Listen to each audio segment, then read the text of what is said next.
The Democrats are in complete disarray. One thing that is very clear is that Bernie Sanders now runs the Democratic Party. Bernie Sanders is the king of the Democratic Party. He lost the battle, but he won the war. He lost in 2016, but he won the war because now every Democrat goes on bended knee to pay homage to Bernie Sanders. All of his agenda items must be treated with respect. When he talks about Medicare for all, you have people like Elizabeth Warren and people like Cory Booker and people like Kamala Harris all paying homage to Bernie Sanders' priorities. It's amazing how a loon bag old socialist who's never passed a serious piece of legislation in his life was kicked out of a commune in the 1970s for being too useless for a commune, right? That guy is now the leader of the Democratic Party.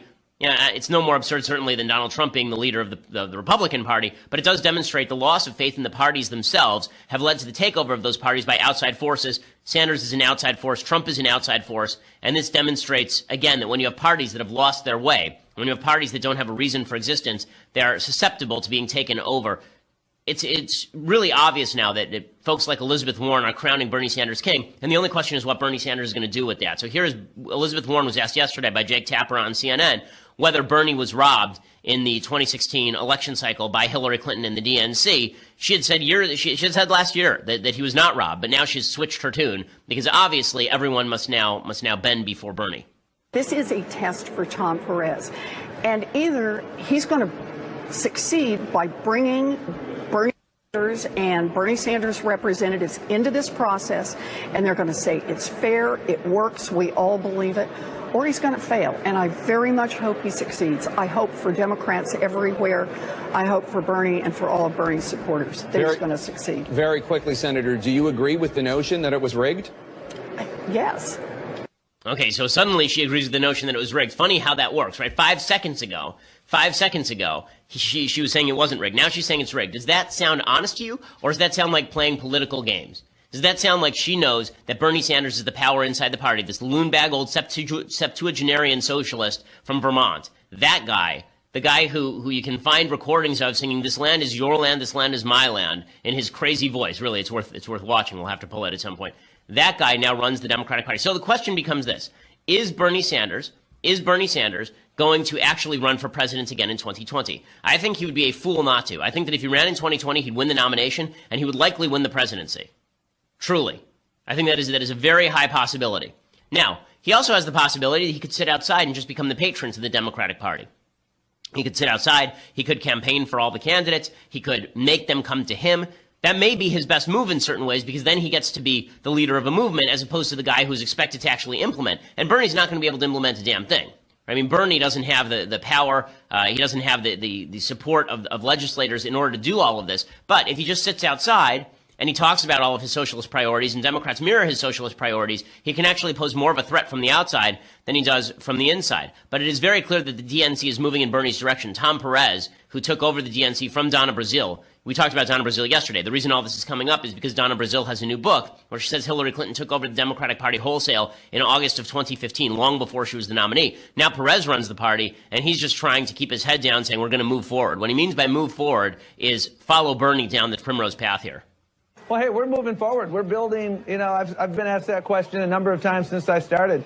And one of my goals here as the DNC chair is to make sure that the nominating process for 2020 is a process that's totally fair and transparent for everybody. That's what we're fighting for. That's what we will do. And we're going to set the primary debate schedule well in advance of when we know who the candidates will be there. We have to make sure that everything is fair and open and everybody has a fair shake. Okay, so that obviously he's now paying lip service to Bernie Sanders amid all of this. One of the points that's worth making here is it really is fascinating how the 2016 election played out in light of the fact that Hillary Clinton was picking up all of Barack Obama's bills at the DNC. One thing that Donna Brazile said in that piece is that Barack Obama had run up $24 million in debt against the DNC, and then Hillary Clinton came in and backfilled that debt. Well, maybe that was one of the reasons why Barack Obama kept saying to Joe Biden he wasn't going to endorse him, because this was one of the questions during the primaries. What if Barack Obama had endorsed Joe Biden? Wouldn't Biden then have beaten Hillary Clinton in the primaries? And nobody could really understand why it was that Joe Biden wasn't getting Obama's endorsement. Obama had talked in warm terms about Biden. He obviously likes Joe Biden a lot. He felt that Joe Biden was a good support for him, and yet he was standing aside and letting Hillary Clinton basically take the lead. It is not unheard of for presidents to endorse their vice presidents during the primary cycle. That is not unheard of at all. In fact, it happens relatively routinely. Obama didn't do that. Maybe one of the reasons he didn't do that is because Hillary Clinton was basically signing the checks for all of his bills. A lot of Obama consultants were still being paid by the DNC with Hillary cash while all of this was going on, which shows how corrupt Obama is if that's the case. Now, Joe Biden, by the way, is probably going to run again in 2020, but now Joe Biden could run into the Bernie Sanders buzzsaw. Biden is still making the rounds talking about Trump tweeting and all the rest of this. Trump had a long tweet storm today about how the DNC is corrupt and how it should be investigated by the FBI and the DOJ. I'll talk about that in just a second, but here is Joe Biden desperately trying to cling to relevance. We got to stop this tweeting. We got to stop this sort of, no, it is so, I've tried to stay out of the mosh pit, the President and I, Obama and I have, but it's childish.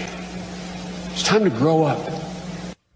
Pretty amazing. And so Joe Biden continues to try and maintain his place as a possible 2020 frontrunner. Now, I do want to talk in just a second about why it is that this is a problem for the Democratic Party and why it's going to continue to be a problem for the Democratic Party. Plus, Hillary's corruption still looms as a specter on the horizon and why neither party will let it go in just a second.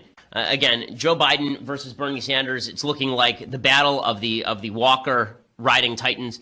They're just going to beat each other with walkers, with tennis balls at the end of them, and then they'll run against Donald Trump, who will also be in a walker. It'll just be wildly entertaining in 2020. But Joe Biden looks like he will get the short end of the stick. He got it from Hillary last time. Now it looks like he's going to get it from Bernie Sanders. Big problem for the Democratic Party because all of the splits that pre-existed are now going to be exacerbated. Bernie Sanders is not a unifying figure. Bernie Sanders is a very divisive figure inside the Democratic Party. The Hillary wing still thinks she got jobbed. The Hillary wing still thinks she should be president. Hillary is still out there defending herself. The best thing that could happen for the Democratic Party is for Hillary to just disappear. This is why there's a concerted attempt now to do away with all of the Hillary Clinton people, right? Tom Perez, 5 minutes ago, just fired the top DNC fundraiser, claiming that basically this person was involved in the Hillary stuff. They aren't explicitly saying that, but that seems to be the implication because slow fundraising has plagued the party. Bernie Sanders is the only capable fundraiser in the party anymore, along with Nancy Pelosi. That's it. Right, so the Democrats are now going to fight an internal battle. Hillary continues to cling to her relevance, too. So you've got Biden clinging to his relevance, Hillary clinging to her relevance, and Bernie Sanders ascendant. Pretty amazing. Here's Hillary Clinton yesterday trying to explain why she didn't collude with Russia, even though she paid millions of dollars, apparently, in order to get a dossier on Donald Trump that involved getting information directly from Russian governmental sources. Is there a difference? Of course there is. And, you know, I think most serious people understand that. This was research started by a Republican donor during the Republican primary. And then when Trump got the nomination for the Republican Party, the people doing it came to my campaign lawyer and said, you know, would you like us to continue it? Right. And he said, yes, he's an experienced lawyer. He knows what the law is. He knows what opposition research is. And, you know, from my perspective, it didn't come out before the election, as we all know. And what also didn't come out, which I think is an even bigger problem, as I write in the book, is that the American people didn't even know that the FBI was investigating the Trump campaign because of connections with Russia, starting in the summer of 2016. Right. So I know that voters should have had that information. That's something that may have influenced some people.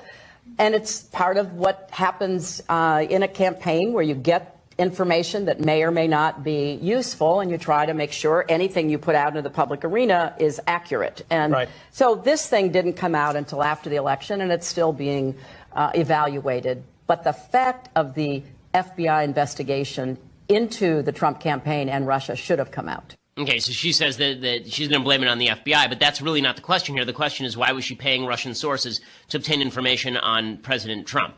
And she's not able to shake this. The fact that she continues to be in the public eye is a disaster for Democrats. It's a disaster. It is great for President Trump, however, because President Trump needs Hillary Clinton to be out there. The reason he needs Hillary Clinton to be out there is so long as Hillary Clinton is out there, the specter of Hillary looms large, all the folks who voted for President Trump don't have to consider whether they would vote for him again, right? Because now it's the same election over and over and over, right? They can just do the same election over and over in their heads, right? If you voted for Donald Trump, it's not that he has to do a good job. All you have to do is look on the TV screen. There's Hillary Clinton, and you breathe a sigh of relief. At least we didn't get her. And this is the way people are gauging President Trump's performance at this point. Not by whether he's doing a good job, not by whether he's been successful, not where he's been successful or how he's been successful, but at least he's not that lady. So her continued presence on the national stage, the ubiquity of her mug on the television set, very, very good for President Trump. And Trump jazzes up his base when he says stuff like this. So Trump told my friend Larry O'Connor over in Washington, D.C., he told Larry that he's very frustrated he can't personally go after Hillary Clinton. The left is going nuts over this, but Trump knows exactly what he's doing when he says it. The saddest thing is that because I'm the President of the United States, I am not supposed to be involved with the Justice Department. I'm not supposed to be involved with the FBI. I'm not supposed to be doing the kind of things that I would love to be doing, and I'm very frustrated by it. Okay, so a lot of people on the left went nuts over this. A lot of people on the left suggested that this is President Trump's dictatorial sensibility coming to the fore. He wants to prosecute Hillary Clinton. Let's be very real about this. This is Trump saying he can't do it. Right? This is Trump saying he can't do it. For all of his fulminations on Twitter, what Trump is doing here is certainly no worse than what President Obama did repeatedly with the IRS, where he kept saying that it'd be great if someone would go after these 501c3s, these conservative 501c3s, and then administrators at the IRS got the picture, and they went ahead and went after the conservative 501c3s. It's very funny to watch the left, which seriously objects to what Trump is saying publicly, basically gloss over the IRS scandal and pretend that it never happened.